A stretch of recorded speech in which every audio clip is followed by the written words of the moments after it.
I wanted to say thank you very much to Steve. He's a subscriber and fan. This is freaking awesome. Sent me the tuning software so that we can tune my dad's car. That's going to be a lot of fun, and it'll probably be the last chip car that I ever do, but this is going to make tuning it possible. So let's open it up and see what it is. This is some newfangled software that and hardware actually, that I haven't even checked out in a long time. So let's check it out. Alrighty. Packaged well.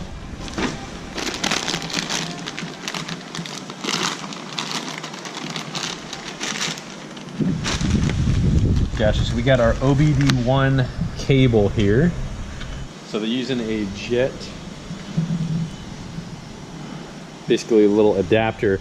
The OEM EEPROM sticks in right there, and this goes to an emulator, I believe, so that we can kind of tune this thing in real time. Pretty darn cool option. So we just plug this in. Basically this goes into the PCM. This part uses the electronic spark control module, and I can program through here and tune it in real time. So this, in the end, you save to EEPROM, flash it, and it's saved and solid. But it does make tuning very, very quick with this. So right now we were having the lean out issue. We had a really rich startup and a few other odds and ends. Have no idea how much spark advance this thing's gonna take, but this is gonna be able to solve this all for us. So I can't say I've ever taken a hardtop off, but I think I have taken just a little target top on the original car. But this one, being a convertible, has the hardtop, and the convertible is still down in there. So what we're gonna try and do is we're gonna pull the convertible out permanently, because as long as I've known the car, I've only seen the convertible up probably a few times, and never going back again. So we're gonna take that out, leave the hardtop, and see what kind of weight we can pull up. Honestly, it would be really nice to know what these seats weigh, so we will pull the seats and see what it'd be like with a Kirky in it.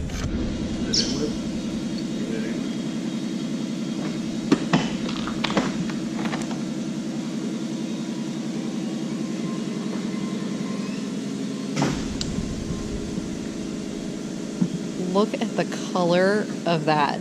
Woo-wee. Oh, that's gross. I don't think I've even ever pulled the top up or down on a C4 Corvette ever. My car was a coupe. My first car that I got as a hot rod was 2000.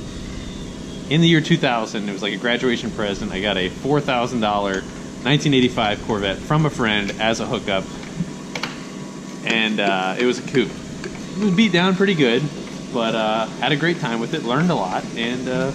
But no, I've never messed around with a convertible top. We're gonna figure this out. Woo-hoo-hoo! That's a gem.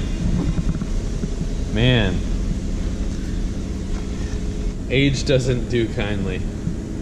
So we have a 4-point bolt-in roll bar right here. So we can check that out. Check out those mounts right there. Carpet was cut to fit real good. I've never really had any trunk space back here because the convertible was always in the way. So now, once we pull this convertible out, we should be able to have a lot more space, and I'm very curious to see what it weighs. So let's get to that here in just a second. Hold it so that I'll hold it the way that it needs to be done. That's so gross. Exhaust fan. Is that you? It's awesome. Ew. Coming right for us. Everybody's gonna be sick tomorrow. Try and grab the piece. All right, ready? We had a couple of tension cables to remove before pulling this. 13 millimeters on it. Okay. All right, so this should be about 40 pounds is what I'm guessing. 221. Let's see if the holidays caught up with me here. 220 pounds. What the hell? Dang! So like 38 pounds. Hey, so check this out. You guys have seen the HV tuners that I used before. When my dad was doing this, this must have been an EEPROM number that he had done. You know, here's 1915, this one's 1916, and these are the numbers that you would have to use in order to do raw hexadecimal code. So basically, this is saying that he took out 10% fuel there, and he took out 12% fuel on the rest out on that calibration file. That shows the difference in the two right there. So I've heard a lot of times kind of the nerdy engineer types, they'll be like, I count in hexadecimal rather than counting in, 1, 2, 3, 4, 5, 6, 7, 8, 9, 10. Hexadecimal is 11, 12, 13, 14, 15, 16, but it is A, B, C, D, E, F, and you go to the next, and then you have 1. So kind of an interesting thing, but I had to do that very, very early on in my tuning career, but definitely a different language altogether, and it was just kind of neat to find this in the car. Goodies down there? You need a change? Maybe a peanut butter and jelly sandwich? This must be for the airbags and the OnStar. This is the OnStar. We're a little pre-OnStar there. All right, so I'll bring her over there and weigh it and see what we got. See what we get from a good set of Kirkies. So as of right now, we are 40 pounds. I added 2 little items there, 40 pounds off the car. What is it? 210. Dang, this really isn't that heavy at all. I was just like, man, I was expecting to be about 50, 55 pounds. Yeah, so I'm going to say Kirkies are not going to be the way to go here. Kirky with the rail is probably about 20 pounds, usually 15 pounds or so. And that would only say 15 pounds, so I'm going to say no on that. Probably just deal with these right now. But they need to be cleaned anyway, so. All right, due to some health concerns here, we've decided to pull the carpets. I don't think that there's any way that we're going to be able to totally clean them while not really having any mold come back.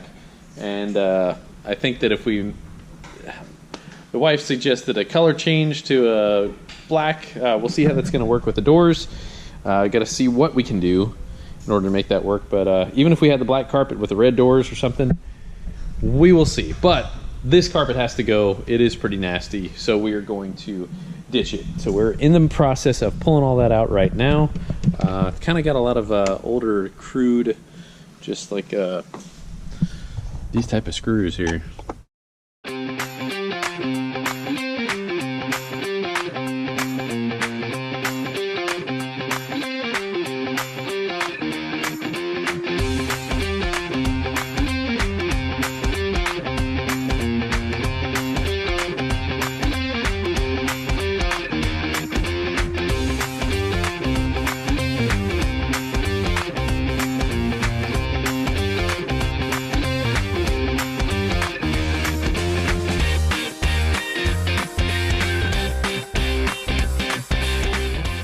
All right, so guys, it's time to do some other maintenance with the car. We are going to kind of, we went for a ride there. The brakes were a little bit sketchy, so we thought it would be a good idea to do that. We're going to pull the wheels and do that. We need to service the trans and the diff and try and get everything on the straight and narrow, kind of freshen everything up. We are having some ideas what we might do. We're going to try and check and see if we can get that air pump system to work as the vacuum pump once again, because right now it's not really pulling any vacuum right there. Serpentine belt's a little sketchy on there. Oh yeah, the belt was pretty junky. We're gonna try and clean that up too. Oh, here we go. We got the part number right there. All right.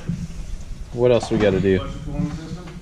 Yeah, cooling system seemed to look pretty good at least, but yeah, we definitely need to do a compression test, kind of go through all that, clean everything up as best as we can. Still kind of got some funk underneath the hood and all, but it is getting there.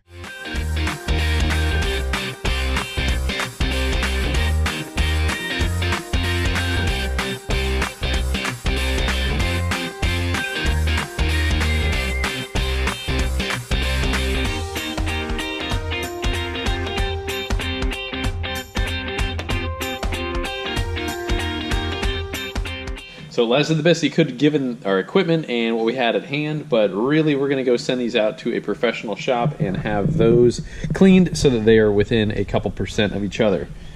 Certainly a good idea. When we're trying to make a bunch of power, you might have a totally different air-fuel ratio on one cylinder versus the other, so we're going to try and get that to be pretty well balanced. So we are lacking our lower little bushing on our leaf spring there. That should be coming at us tomorrow. Laz was also checking the brake fluid. Kind of told me, hey, you don't really have any brake fluid in the back part of the master cylinder there. So Laz says it should work a lot better once you get some brake fluid in there. So we're going to drain the tranny. Oh, we're going to change the diff as well. Change the diff fluid. So that is a Dana 44 with a 373 rear end ratio. And like I said, it's got coilovers on it.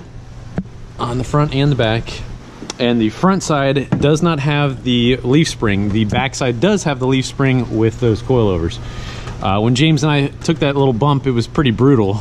Kind of thought the bump was going to be fairly easy, but it was definitely a pretty nasty bump. When we kind of went over one of the bumps in the road here, was exaggerated, much more so in this than in the average car that we drive in. All right, so from the bottom side, we got our oil cooler is right here. This one is a tranny cooler.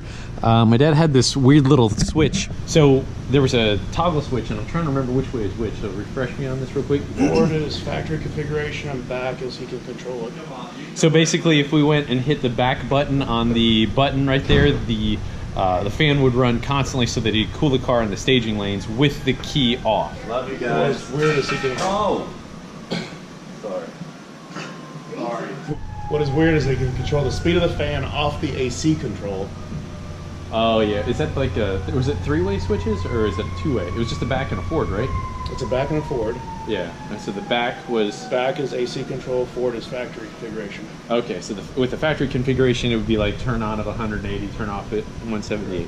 All right, so a lot of this stuff I don't really remember, and Laz is kind of helping me remember. He's been, you know, back and forth working on this for a few years, but it's just been years off. So it's just like, we'll work on it for maybe a day or two here, and then that's about it because we get busy with other stuff. So we are starting to slow down our public walk-in work and our, you know, appointments and all that. We are going to be concentrating a little bit more on our YouTube projects and all that, such as this build, the Miata, the Escalade, the Caprice. Guys, this has been so much fun taking out veterans, first responders, and you know, all the people that kind of lay down their lives on a regular basis for us free people. So this is something in a way that we can give back, and this next project that we have coming up soon is going to be something that we should be able to take also 4 people, very much like the Caprice right here, taking 4 people out for rides at a time. George got some help right there. Georgie, what'd you do down there? Hey, I'm not in this. Hey, oh, look at that. They got a naked rear end right there. A lot of carnage. All right, so let's see about this tranny here. So far it's bled out, looks pretty good. It smells good. The oil that came out of this thing was fuel laden, and actually it smelled like varnish, not just gas. The way that I had the tune-up set, I will be able to get back to the tuning on the E-Prom coming up very soon here. I'm going to be out of town for a few days, and hopefully I can make some progress on that when I get back. You gotta get a nice balance when you don't have the right size. Yeah, it's always that gentle, which way is it gonna go? I always hated that. Oh, just a little bit, back a little bit. Yeah, I got a mop. Yeah. Gonna mop all day long. We kind of thought about something else that we want to do in the future to try and see if it's going to make any more power. Is maybe make this a Laz had suggested a 4.5-inch oval. Is that what you said? 4.5-inch oval, which would definitely be excessive, but it would most certainly. There is no way you're going to have any restriction at that point. But the big thing is the fact that Flowmasters, a lot of times I've seen Flowmasters cause a loss of power. Now, I love the sound, but oftentimes they are not the best overall flowing muffler. It has been my experience that something with a straight through muffler, such as like a MagnaFlow or something like a Vibrant, something that you can literally see straight through, works the best. So that is something that we'll test at some point. We'll probably just drop it right here at this coupler, see what happens when we get it on the dyno, and see what kind of power we gain. Oh, hey look, we got a little magnet here. I have no idea how that got there. I might blame Liam for that. Do you often wonder if they use like tranny fluid in like horror films or something? I don't often wonder it, but it makes sense. So, best looking tranny fluid all week, you say, huh? Doesn't smell like burnt toast. No, the tranny actually seemed okay, but I wish we could get it to shift like wicked firm. I'm a big fan of a firm shift. Yeah, she's nice and clean. Cool. All right. So one other thing, guys, is when this car was shelved, it was never planned on being shelved. So we actually had you know, a number of people comment on, hey, use this you know, fuel stabilizer and such, but it was never really planned that the car was going to be down so long. It's just, as they say, life happens, you know. And guys, the last couple of years, the way that we've had the shop and everything that's been going on, we've we've taken on more than we could possibly do, and so we are kind of simmering down on that, just as I had mentioned a little bit earlier. But it's kind of time to get back to some of the other things that really we want to do as pet projects. So in the last couple of days, we've been from the front of the car to the back of the car. We've been inside, we've been through, we've changed all the fluids, we got the injectors changed and cleaned. We've changed our tranny fluid, we've bled the brakes. We've made some big progress hitting a lot of different things from a lot of different angles. So we are making, you know, some major steps here and there all across certain aspects of the car. We've even talked about some future plans of what we can do to make a little bit more power. That is something that's exciting. I really do want to test that. And our full interior is completely out of the car. You know, we've got some carpet coming for that. So, you know, lots of different areas we're hitting this thing, and hopefully we're going to have a very nice final package and something that runs better, smoother, cleaner, and is just restored and rejuvenated from what it once was. Guys, I'm so happy that this 1987 C4 Corvette has sparked your interest, not only in the restoration of it, but kind of its historic relevance for what it was. I just had somebody very recently send me a link to a car that my father and a very close friend of his, Bob Honeycutt, had built together years ago. The current owner had actually donated to the Corvette Museum. There was an article in there. Maybe we can link to that. But really, really interesting stuff with all of that. I'm so glad that you guys are finding this so interesting.